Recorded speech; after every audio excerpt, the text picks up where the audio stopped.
జీవన వికాసానికి శ్రీ రామకృష్ణ ప్రభ యూట్యూబ్ ఛానల్ను చూడండి, సబ్స్క్రైబ్ చేసుకోండి. ఆబాల గోపాలాన్ని అలరించే శ్రీ రామకృష్ణ ప్రభ మాసపత్రికను చదవండి, చదివించండి.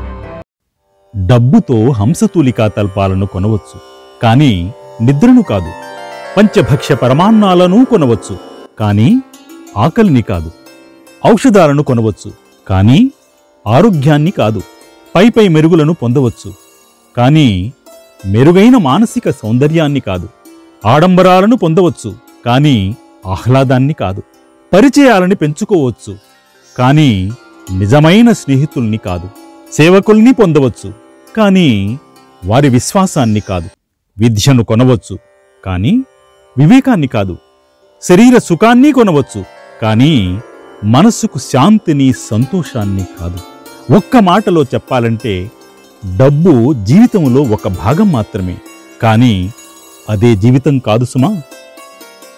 డబ్బు ఉంటే కొండ మీద కోతి అయినా దిగి వస్తుంది అని అంటారు. నిజమే. డబ్బుంటే ఎవరైనా మన ముందు చేతులు కట్టుకొని నిలబడవచ్చు. ఈ ప్రపంచంలో ఏ వస్తువైనా కొని తేవచ్చు. కోతి చంచలత్వానికి సంకేతం, అంటే ఎప్పుడు కుదురుగా ఉండదు. అలాగే ఈ ప్రాపంచిక వస్తువులు మనస్సును స్థిరంగా ఉండనియవు, అశాంతికి గురిచేస్తాయి. అలాగని ధనం సంపాదించకూడదని కాదు, కానీ ధనమే సర్వస్వమనే భావన సరికాదు.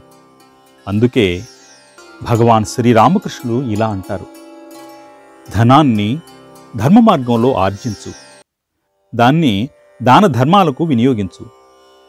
శ్రీరామకృష్ణుల బోధనను ఆచరిస్తే డబ్బుతో కొనలేని మనశ్శాంతితో పాటు పుణ్యాన్ని కూడా ఆర్జించవచ్చు.